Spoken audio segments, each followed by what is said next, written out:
All right. Well, good morning, everyone, and welcome to Networking with NIFA. Thank you for joining us today.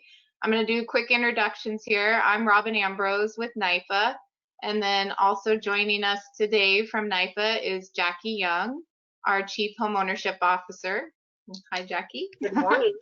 And Elizabeth Fimbres, who is our Communications and Outreach Manager. And then hi, Elizabeth, and Amanda Wusk with NIFA, who is our marketing manager. And then joining us from our speakers today are from Credit Advisors Foundation, and we have Lisa Cameron, and also Sam Hohman. And then you can't see Jon Firmature right now. Oh, there he is. That's awesome. Thank you, Jon. That's probably a good thing. Trust me. So they're going to talk to us today, and I just want to let everybody know all the attendees are on mute right now, but if you have a question, you can type it in the question box, and Jackie's going to help facilitate the questions to our speakers at Credit Advisors Foundation, or you can also click the raise your hand button, and we can unmute you if you would rather just ask your question to them out loud. So with that, I'm going to turn it over to you, Jon and crew, and turn this over to you. There, you should have control now. Awesome.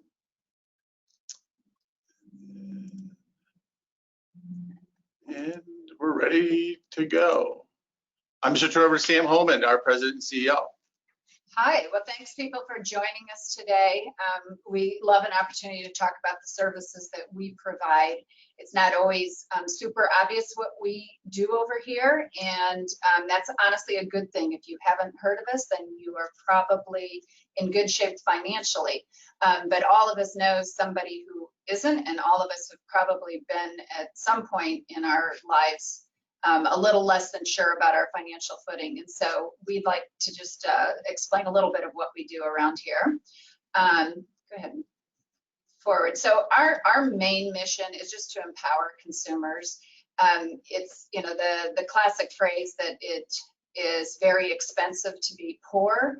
If you are in those lower rungs of financial capabilities, then you have fewer and fewer financial products available to you and fewer opportunities to build assets and wealth, which obviously is not a good thing because then you're not fully engaged in our financial system. So that's really our main mission is to get people into those higher rungs of financial products.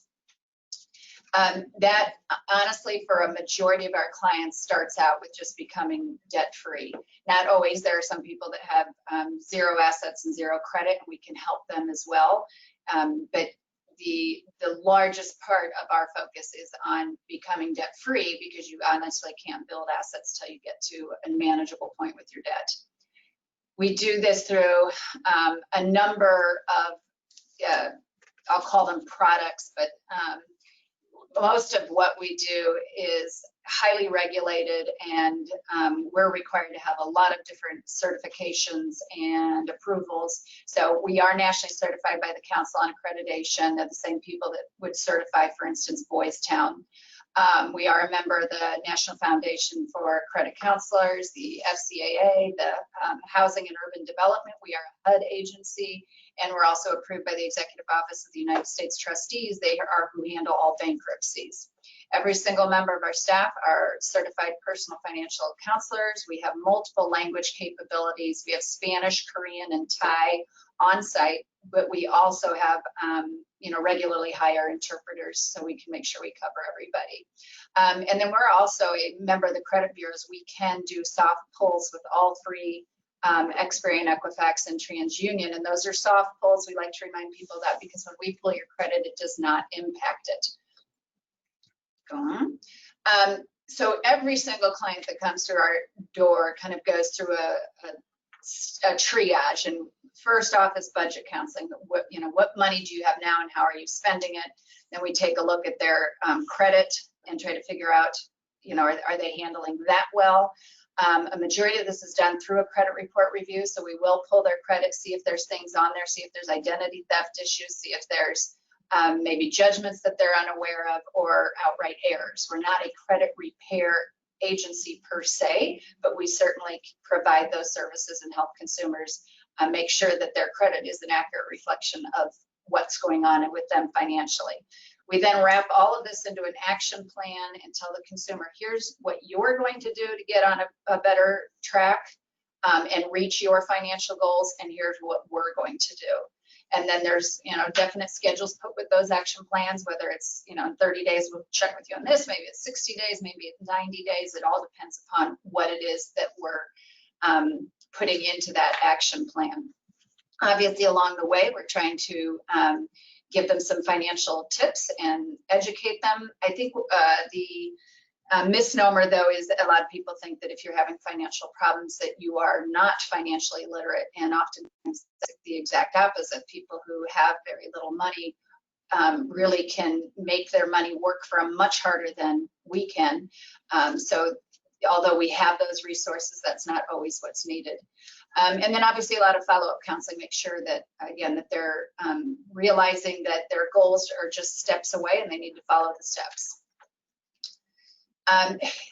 Once we give them an action plan, then we have very specific programs in place. So there's a lot of agencies or organizations that will do exactly what we just had on the previous screen. What they don't have are these services, these specific programs where we literally take control of their finances, whether that's physically through transactions or whether that's getting them certain certifications or approvals that they need for next steps. So the first and biggest one is our debt management plans. That's where people are having trouble paying their debts. We will negotiate with their creditors to get their interest rates lowered. Because you're working with your creditors, the creditors are very amenable to these plans. We've got relationships with, I think, about 38,000 creditors right now. It's an enormous creditor database that that we work with, because we work with clients in 36 different states on this. We take money out of our client's account and pay their bills on a regular basis. It takes the management part out of their hands and gets them used to living on a budget. Additionally, because we're negotiating interest rates with the creditors, we get people out of debt way faster than they can do it on their own. Most credit cards are geared to get you out of debt maybe about 12, 13 years. Average debt management plan is 3 to 5 years. So you save enormous amounts of money, and your credit scores are better off when you're done than when you started. So a lot of our people who go through debt management plans are really able to get into a home or even buy a car while they're in the program, realize some of those asset dreams that they have. The second is housing counseling. As I mentioned, we are a HUD approved agency. We are actually the largest HUD approved agency by HUD dollars in the state of Nebraska for counseling. We provide a gamut of counseling, everything from renter's counseling, pre-purchase, post-purchase. We provide those housing counseling certificates that are needed for some of those government loans, such as Fannie Mae, Freddie Mac. And we also then, on the back end, if you get into trouble, we do foreclosure counseling. We'll talk a little bit more about that later. Bankruptcy, you can't file bankruptcy in the United States as a consumer unless you have reviewed your financials with a credit counselor. So we do that here. We issue a certificate to those consumers, and sometimes bankruptcy is necessary, especially when you're trying to save a home and you just, perhaps procrastinated too long or had some real serious issues, perhaps medical issues or divorce in your life, and bankruptcy is your only option. Fourth, financial education. We do presentations all over the place. We do them obviously like this, like a Zoom style, or we do webinars. We do a lot of employers will have us come in, maybe do a lunch and learn for their employees, and it helps employers provide an additional benefit to their employees at really very little to no cost to them. So do a lot of different presentations. Student loans is an animal nobody wants to touch. It is a beast of a problem. And we do have certified student loan counselors on staff that can help people navigate through all their different options, which people don't always understand what their options are. And there's such a patchwork of different programs out there. It's really helpful to talk to a counselor on that. And then finally, representative payee. And this service is almost the mirror image of debt management. In debt management, we are literally handling all your money, but we're paying your debts. In representative payee, we are paying your day-to-day bills. These are our clients in this situation are people who are on Social Security. The Social Security Administration partners with us. They send us the money, and then we pay the ongoing bills. The candidates for this service tend to be people who either cannot handle their own funds or are at risk of others manipulating their funds, we'll say. So it tends to be the elderly, the developmentally delayed, or people with addiction issues. So that's kind of a very broad brushstroke of our services. But in general, it's just anyone who is having financial difficulty, but knows that there's something better out there for them, and they just need help in getting the steps to reach those goals. So our goals for our client is very simple. We want them to start getting engaged with their credit reports and their budgets. Credit reports are not the be all end all, but at the end of the day, that's like our grades. It's our scorecard. It's the one very, very measurable thing that all of us have, and this is what your creditors are going to be looking at, and this is what determines what your cell phone rate is, what your insurance rates are, what your mortgage rate is going to be, perhaps whether you're going to get into that apartment, whether you're going to get that job. Here in Omaha, we have so many employers that pull your credit report because of all the insurance and banking. They're going to pull your credit report. It could even determine whether you get a job or not. So we really want consumers to be engaged and understand what their credit report means to them, and have them actively working on it. Again, first thing, decrease that debt service. That will improve your score dramatically. Understand what your goals are so that we can create an action plan. And with that action plan, it's typically a savings plan, so that the next time you have a debt issue, you're not caught sort of with your unawares. You're able to handle it because you've got some savings set aside. Additionally, if you get all your finances in order and you don't have any major issues, that savings plan then becomes an asset that you can use to purchase that first home, perhaps. Again, the name of the game is all about increasing their economic inclusion by building assets. And then we work with a lot of partners to give them cross referrals for needed services, whether that's utility companies to, at the very lower levels, perhaps getting them utility assistance, all the way up to encouraging them to get onto level plans, all the way up to perhaps having OPPD come in and do an inspection of their home to look for energy savings. All of these different things, and that's just one of our partners. We have lots and lots of partners that we'll do some cross referrals with to get people where they need to be and take advantage of the other programs that are out there.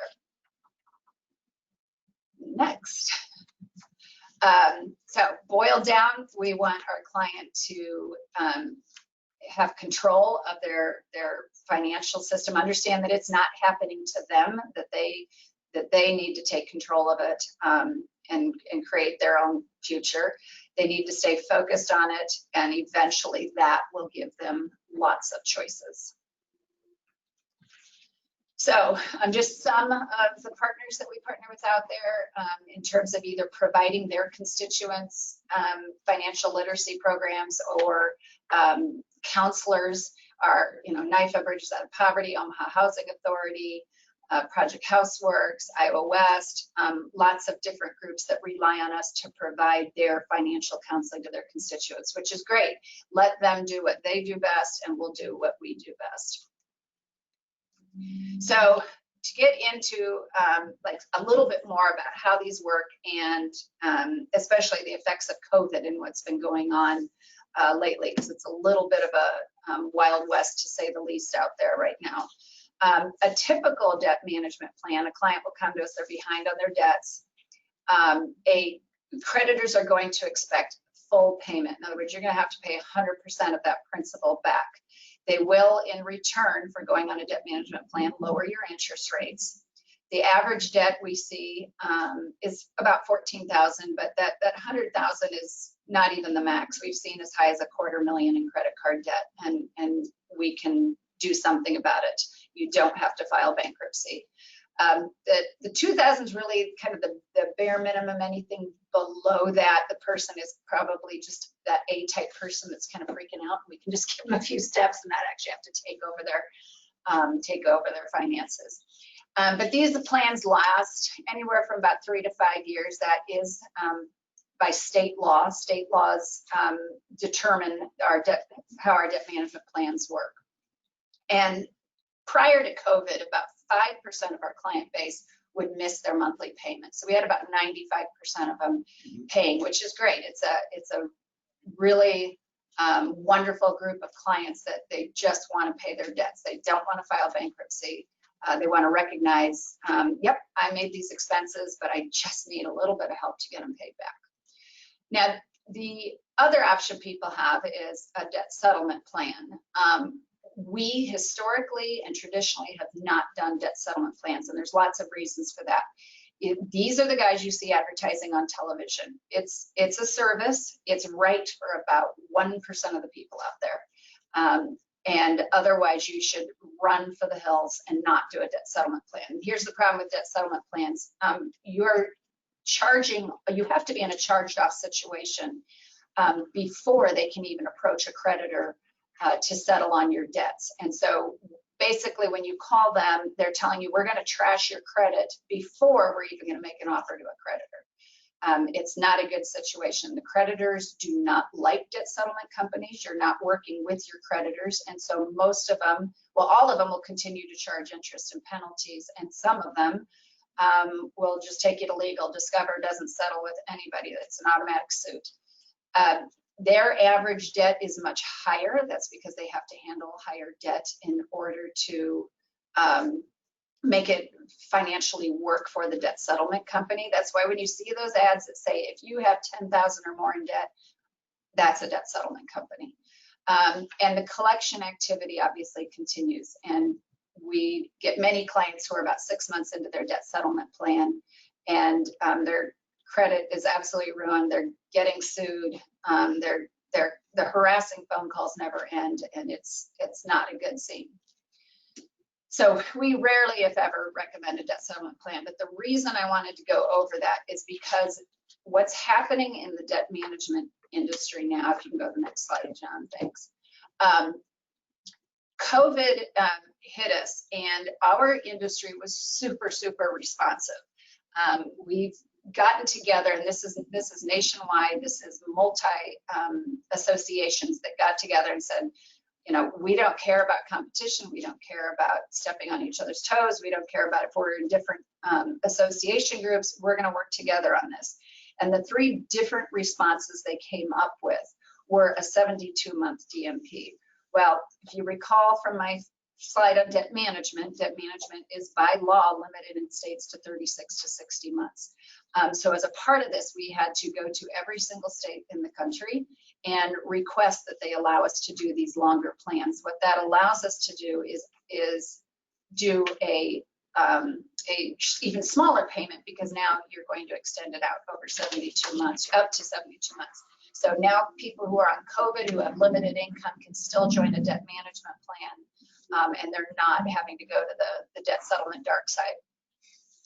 The other 2 options that the industry is now offering is what is known as a charge-off less than full balance or a pre-charge-off less than full balance. In both of these situations, the consumer is not paying the entire balance, but rather than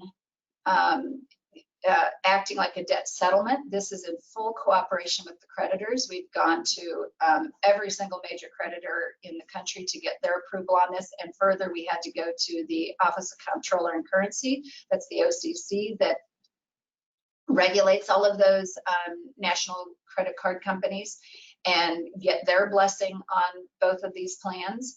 And additionally, approval from the states, because some states require that you have a different license if you're debt management debt settlement. And so we wanted to get their blessing. The beauty of doing a charge off or less than full balance product with the debt management industry is, again, you're working with your creditors. The creditors will actually stop their collection activity. They're not going to be calling you or suing you. There is a limited impact to your credit that is a little bit different than the traditional debt management plan. You're not going to get to have your cake and eat it too.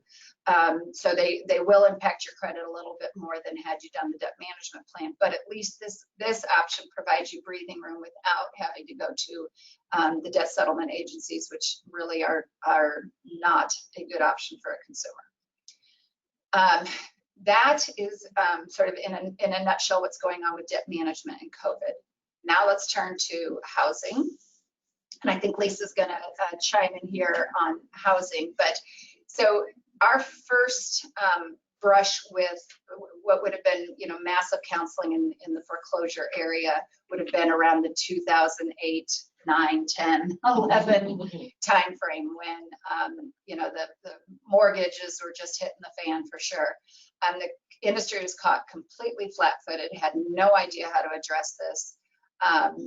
The counselors, if consumers were savvy enough to find a counselor and talk to them, but there was zero marketing to do that either. So counselors or consumers didn't know where to go. But if they found their way to a counselor, we as counselors would have to prove their hardship scenario. In other words, literally write little bios on these people explaining, yes, they lost their job, or yes, they got underwater on their mortgage, or yes, it wasn't the right mortgage for them. But we had to write biographies and convince these servicers with as much documentation as we could that the particular consumer was worthy of getting a second look on their mortgage. Yeah, it's bringing back bad memories as we talk about it.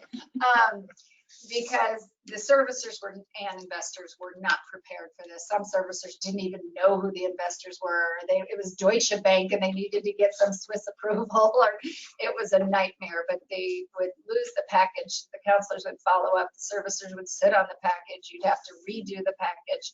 And this went on and on and on. And it would take 4 to 5 months. And when I say a workout, that was just to really get somebody to look at a workout. I mean, sometimes, Lisa, what were you looking at on your averages from the type of person called years and years? It was nuts, and nobody really was prepared for this.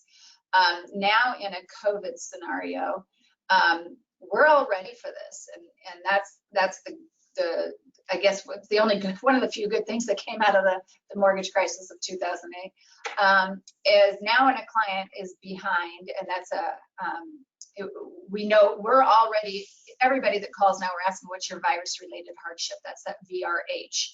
And you're going to hear that term bantied around a lot, especially in financial circles, because everyone wants to make sure that we are documenting that you have a virus-related hardship. But because the virus-related hardship is related to health, we have HIPAA laws in place. So the only 3 things that right now we can ask is, have you been impacted by COVID? And has it been your income or your expenses?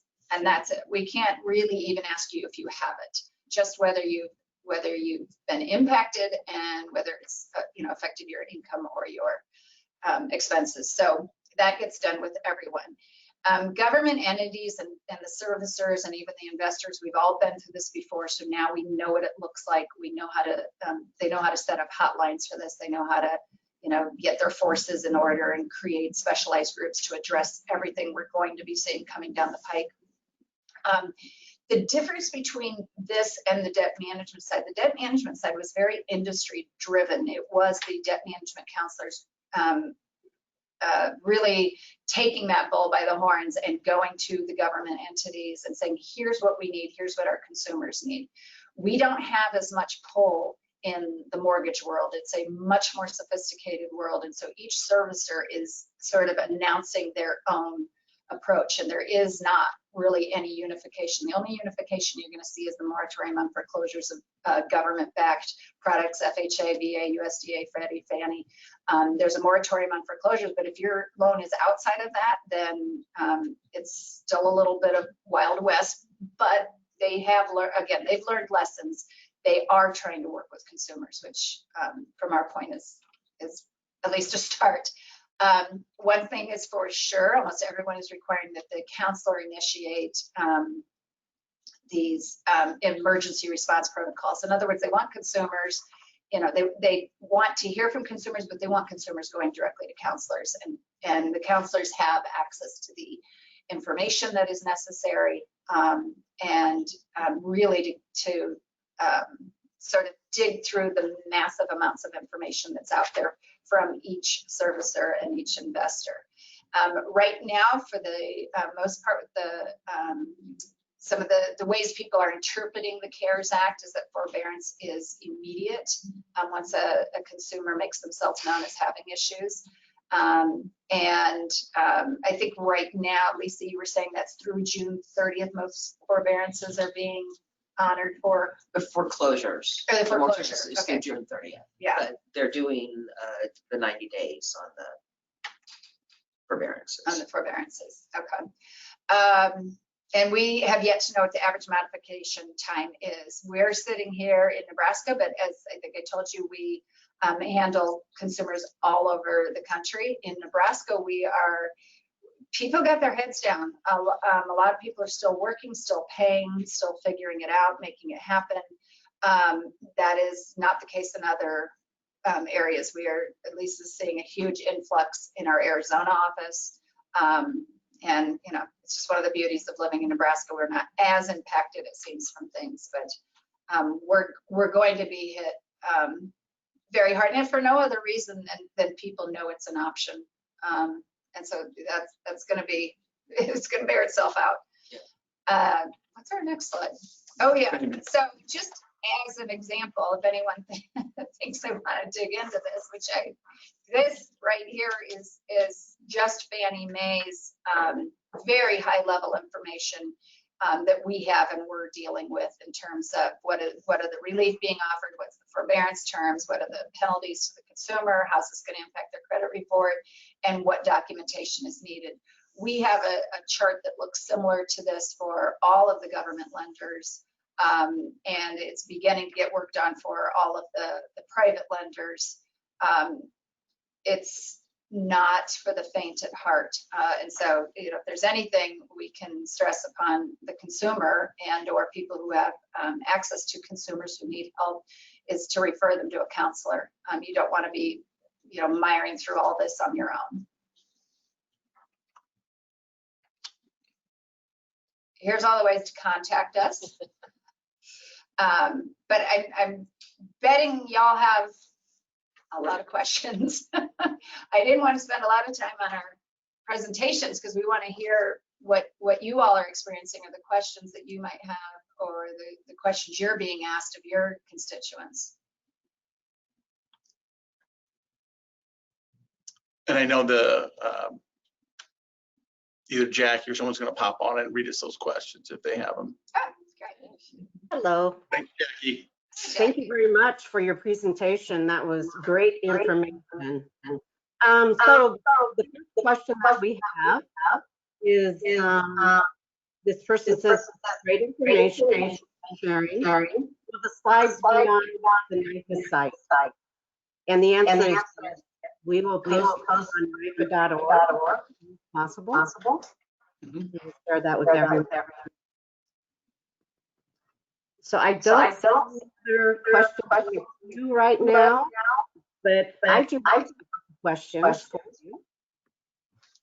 You mentioned soft pulls and credit reports. Is there a limit of soft pulls you can do before it impacts the borrower's credit score? Is there a limit on soft pulls? Yeah, you mean a limit on the number of times you can pull it? Yes. No, there's no limit. Okay. It's because we encourage our clients to engage in their credit report. It's not that it doesn't show up on there. It does show that that we were looking at it, but it does not impact their credit report in terms of the score. And so, of course, if we pulled it every day, a consumer might look at it and say, what the heck are you doing? But that's more just a visual thing. There's no impact to the score at all. It doesn't even show the inquiries. Oh, it doesn't show. It used to show it. Credit. Who is it? Equifax used to show it in the inquiries. So Yeah. excellent. According to Lisa, it doesn't even show up on the inquiries anymore. Very good. Very good. So And then your home education class, how often do you offer those? We offer them once a month on site, but we also offer them to organizations that, so like we'll go into Habitat for Humanity and do a large group for them all at once based on their schedule. We also, the reason we got into housing counseling is way back prior to the mortgage issues of, the later aughts in 2004 and 5, we were noticing a lot of our consumers who were coming out of our debt management plans and ready to buy a home. They had the home picked out and they would try to go to a local housing agency to get that housing or the home buyer certification. And they were told, well, our class this month is full and you can come to our class next month and it's on a Thursday. And our clients were saying, that's when I work. A, I can't devote a weekday to this. And B, if I wait that long, that house is gone. I need it now. And so we started doing housing counseling on demand. And so if there's a circumstance that merits it, we will just walk in and we will sit down with you for the required time and go through the required educational pieces and get that documentation in. Nobody should ever have to wait for housing counseling when they have a house on the line. And we're definitely hearing of that right now. If you're all familiar with District 66 in Omaha, I've heard the houses are staying on the market an average of 2 days. That is it. I just heard from somebody yesterday at a house in Cherry Hill sold in 1 day. We are definitely, shockingly, even with COVID, we are in a market where some of these homes are going fast. And if you need that certificate, we'll get it for you. Very good. We do have a question here. What fees are involved for classes? Help. So what fees? Okay. Is there a fee for the class? If they're doing it in a group setting, then typically we don't do any fees. We have grants that will help fund that. But if we're going to do it on demand for someone to help protect their job, which is going to pay for the house, we are going to charge them $125. Okay. For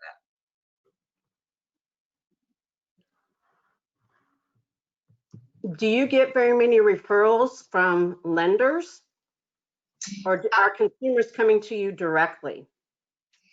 A lot of consumers come to us directly, but honestly, a majority of them come from referrals, and those referrals can fall into three buckets for the most part. If we're getting a referral, it's either from a friend or relative of the consumer who's already used our services and says, "Oh, you need this. You need to go see them," or it's coming from another agency who perhaps is, maybe it's Omaha Housing Authority who's, going over some things for them and saying, oh, you've got some other issues, or, it's Heartland Family Service, or,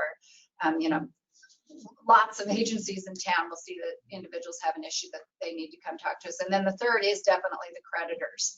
And the creditors, if you recall from the presentation, the creditors would much rather have you deal with us and come through us rather than file bankruptcy or go to a debt settlement company. And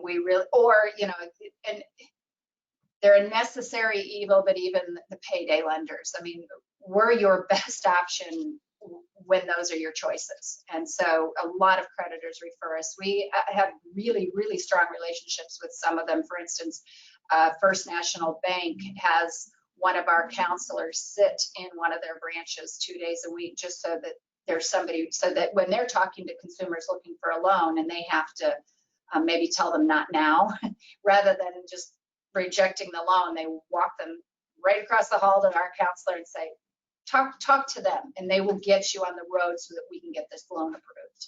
And that's kind of where we're also, I think, very unique is we understand that other people are in businesses to sell to consumers, whether that's to sell them a home, to sell them a car, to sell them a home equity mortgage, or whatever the case may be. And we want to triangulate that partnership. We want to make sure that us and the consumer and the potential lender or business are all being served by this. So if you're going to refer somebody to us, we're going to make sure that all three of us are in communication. We have a lot of realtors that they don't want, they just spend a whole lot of time showing a house to somebody and find out that they can't qualify for it. Rather than throw that person out of your pipeline, refer them to us. We will keep them in your pipeline. It's going to be further back in your pipeline, but at least, the marketing and the time you spent didn't go to complete waste. And that's how a lot of our business partners view us, that we're kind of a way to salvage some of their marketing dollars. And then we also work with a ton of employers. There's a lot of employers that, again, either have us come in and speak, come talk to their, maybe work with their HR department when somebody gets a garnishment. Lots of different ways we work with employers. Very good. I think that's great that a lender has you in their office so that they can refer somebody directly to you. I think that's wonderful. I'm curious, what kind of digital marketing do you do so consumers can find you easily? That's a great question, and I wish we had the funding to do a lot more. It is sort of a funding issue. Our marketing budget is almost zero, but that's why we rely so much on referrals and work with partners. We obviously have our forward-facing website. We do social media. And then we also get referrals through like our associations, the National Foundation for Consumer Counseling or the FCAA. So we get referrals from that, but it is predominantly just referrals and getting out there and doing good work. So we do have a question here about homebuyer education opportunities outside of Omaha. So what does your footprint look like in the state of Nebraska? So, we've had the capability all along, but one of the great things about COVID, it's forced a lot of us to figure out how to do things differently, like this. So we can handle anybody because we can do it, via some sort of like I said, a Zoom or a go-to webinar, but we can handle anybody. If it's a large enough group, there is no doubt that it face-to-face has a little bit greater impact. And so if it were a large group that wanted to bring us in, and when I say large, I don't know, 5, 6, 7, we'd travel. Okay, what is the cost to help a customer repair their credit?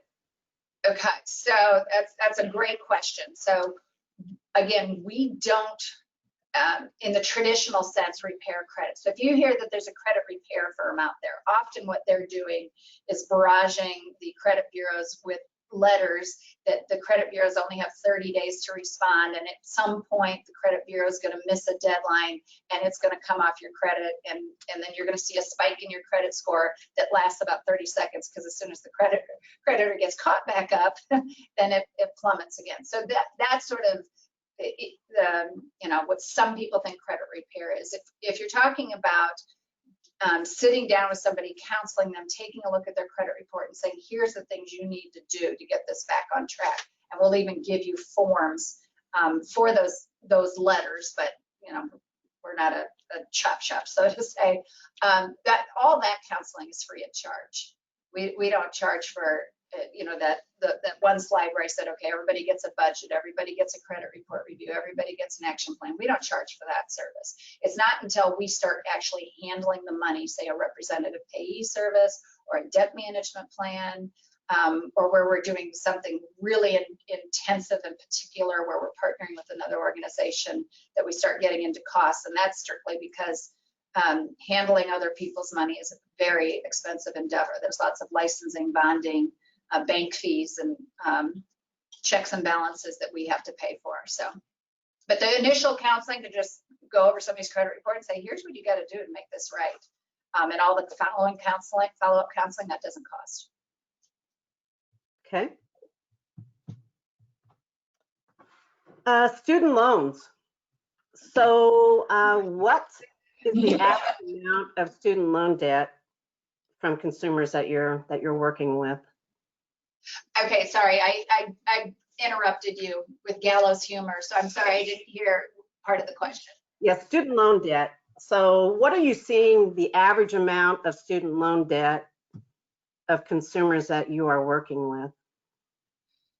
Consumers we're working with, average is probably high 20,000s. I mean, obviously there's people out there with a lot more and people out there with a lot less. What we tend to see are people who did student loan debt related to non-traditional colleges. We don't see a ton of, like I went to University of Nebraska and got my accounting degree, but we don't see that kind of student loan debt. Sure, it's on their credit report, but that's not posing an issue. What we tend to see are people who maybe attended, and I don't want to throw anybody under the bus, but maybe it was an automotive school or a cosmetology school or something, and then they didn't finish, and then that's become a huge burden for them because they still don't have a marketable degree that they can use. Okay. Okay, does anybody else have any other questions? I don't see any other questions in the queue. I think I've addressed all of them. Robin or Elizabeth or Amanda, do you have anything else? Do you have any questions? Actually, I had one. I was just, excuse me, I was just wondering if during this time when people have been shut in, if you're seeing any issues with impulse or online shopping as a problem, or is it too soon to tell? Great question. That is a too soon to tell. And I think that is going to be an issue. I mean, we're not different than the average person. And as you scroll through your own social media, you can just see the running memes and the running jokes about, the Amazon delivery man's my new best friend. And, I can't wait for my 4 deliveries today, et cetera, et cetera. And since so many of those are tied to credit card debt, we can't often, we'll get the credit card debt. Our counselors are great at recognizing issues in terms of overspending or gambling or addiction because it shows in their budget. You really never even have to meet the person. You can look at their budget and say, something's not right here. And if it's, ATM withdrawals, it's probably gambling. If it's, massive credit card debts, it's probably overspending. But then we know how to identify those things. And I think you're right, Elizabeth. We're going to see a lot of that. And around here, the social, I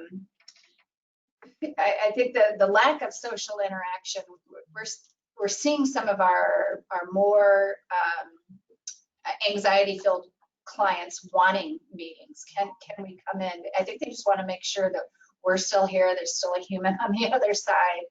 And they're wanting that interaction, which is why we never closed. And thankfully we didn't have a stay-at-home order. And I say thankfully from our clients' perspective, because some of them really, really needed to know that we were where we were supposed to be, and things were normal. So yeah, I think we're going to see a lot of that. Thank you. Okay. So, John, do you have anything you want to add? No, pretty good. Yeah. I appreciate you guys allowing us to be on here too. Obviously, I want to thank everyone. So thank you.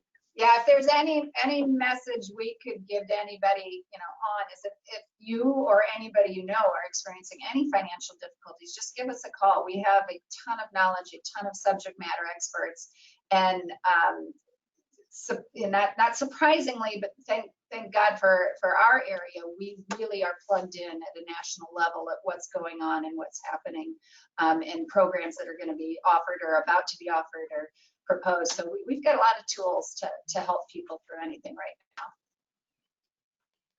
Well, and we want to thank you for the important work that you do every day. I think we're very lucky here in Nebraska to have such a strong network of people who truly care and want to make a difference every single day. So thank you for the work that you do. Elizabeth, I don't see any other questions in the queue. So Elizabeth, you want to? I don't see any other either.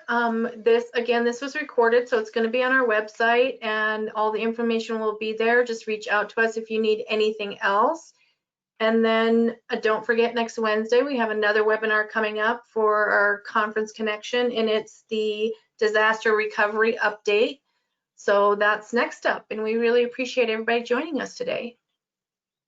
Thanks. Thank you. Thank you. Everyone have a good day. So, thank you. Bye-bye.